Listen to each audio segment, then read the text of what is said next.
અમરેલી જિલ્લાની અંદર પાટીદાર સમાજની એ દીકરી પાયલ ગોટીને હજુ ન્યાય નથી મળ્યો, ત્યાં ફરી એક વખત 9 વર્ષની દીકરી સાથે અન્યાય એ અમરેલી જિલ્લાની અંદર થયો.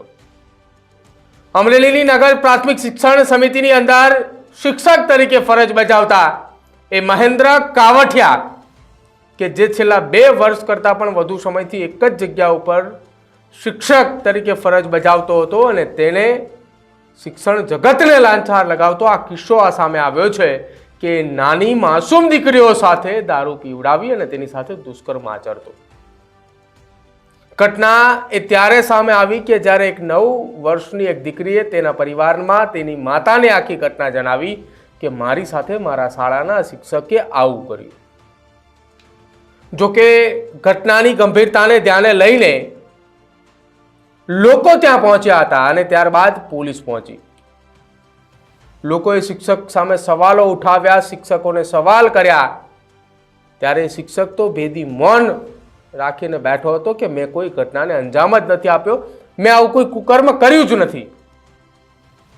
પરંતુ આખી આ ઘટનાની અંદર હવે પોલીસ એક્શનમાં આવી છે.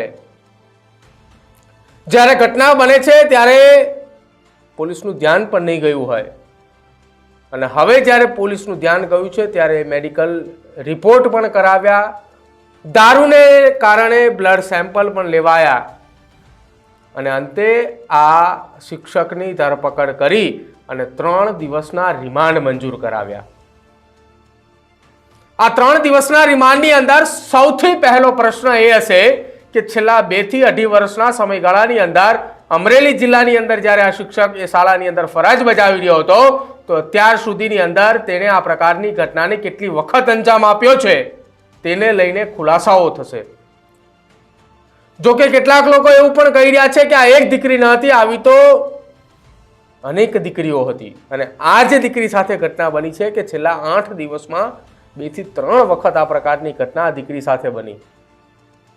સાહેબ, 9 વર્ષની દીકરીને દારૂ પીવડાવવામાં આવે અને ત્યારબાદ તેની સાથે આ પ્રકારની ઘટનાનો અંજામ આપવામાં આવે અને હેવાન એ ત્યાં સુધી એ ખુલ્લો થઈને ફરતો હતો કે જ્યાં સુધી ત્યાં એ બાળકીના માતા પિતા અને સાથે ગામના લોકો ત્યાં ન પહોંચ્યા. ગામના લોકો ત્યાં ઉપસ્થિત હતા, એ બાળકીના પરિવારના સભ્યો ત્યાં ઉપસ્થિત હતા અને આ શિક્ષક એવું બોલતો હતો કે મેં આવું કઈ ઘટનાને અંજામ નથી આપ્યો. જ્યારે અંતે પોલીસે ધરપકડ કરી રિમાન્ડમાં લીધો ત્યારે એક બાદ એક વસ્તુઓ ઓંકતો ગયો. હવે જ્યારે 3 દિવસના રિમાન્ડ મંજૂર થયા છે, આ 3 દિવસના રિમાન્ડની અંદર શિક્ષણ વિભાગ પણ કાર્યરત થયું છે. FSL ની ટીમે મહત્વના પુરાવા પણ લીધા છે અને જે શાળાની અંદર આ ઘટના બની છે એ શાળાની અંદર શિક્ષકની ધરપકડ બાદ બાળકોના અભ્યાસ પર અસર ના પડે તેને લઈને તત્કાલ એ 2 શિક્ષકોની નિમણૂક કરી છે. પરંતુ જે શિક્ષણ વિભાગ છે ને તેને પણ હવે સવાલો કરવા છે કે તમે એવી તપાસ તમારા શિક્ષણ વિભાગની અંદર ચલાવો કે આવા હેવાન જે કંઈ પણ છે તે ખુલીને તેમને તમે દબોચી શકો કે જેથી કરીને શિક્ષક પર રહેલો એ ભરોસો યથાવત રહે. આ એ જ અમરેલી જિલ્લો છે કે જ્યાંના એક શિક્ષકે વિદાય લીધી હતી તો શાળાની અંદર ભણતા એ બાળકો નહીં પરંતુ એ આખું ગામ હિપકે ચડ્યું હતું. અને આજે એ જ અમરેલી જિલ્લો છે કે જ્યાંના એક શિક્ષકને જેલ હવાલે કરવા માટે આખું ગામ રસ્તા ઉપર આવ્યું. હજુ આ અમરેલી જિલ્લાની પોલીસ એક દીકરીને ન્યાય નથી અપાવી શકી ત્યાં ફરી એક વખત બીજી એક દીકરી સાથે અમરેલી જિલ્લામાં જ ઘટના બની છે. અમરેલી જિલ્લાની અંદર જે પાટીદાર સમાજની દીકરી પાયલ ગોટીને ન્યાય નથી મળ્યો, શું એ જ અમરેલી જિલ્લાની પોલીસ આ 9 વર્ષની દીકરીને ન્યાય અપાવશે કે ફરી એક વખત આ શિક્ષક એ 3 દિવસના રિમાન્ડ બાદ એ સેન્ટ્રલ સબ જેલની અંદર જતો રહેશે અને ત્યારબાદ થોડા સમય બાદ જામીન અરજી મૂકીને જામીન પર બહાર આવતો રહેશે?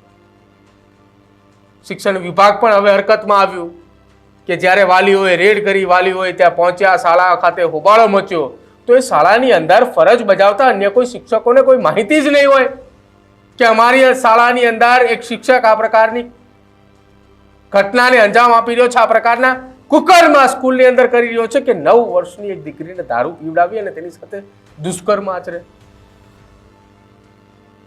હવે આ પરિવારને એ ન્યાયની આશા છે કે તેની દીકરી સાથે જે ઘટના બની એ ઘટના અન્ય કોઈની દીકરીઓ સાથે ન બને, કેમ કે આવી ઘટનાઓ જો બનતી રહેશે ને તો શિક્ષક અને શિક્ષણ ઉપરથી આવનારી પેઢીને ભરોસો ઉઠતો જશે. તમારું શું માનવું છે અમારા અહેવાલને લઈને તે ખાસ અમારા કમેન્ટ સેક્શનની અંદર જણાવજો. જોતા રહેજો ન્યૂઝ રૂમ. નમસ્કાર.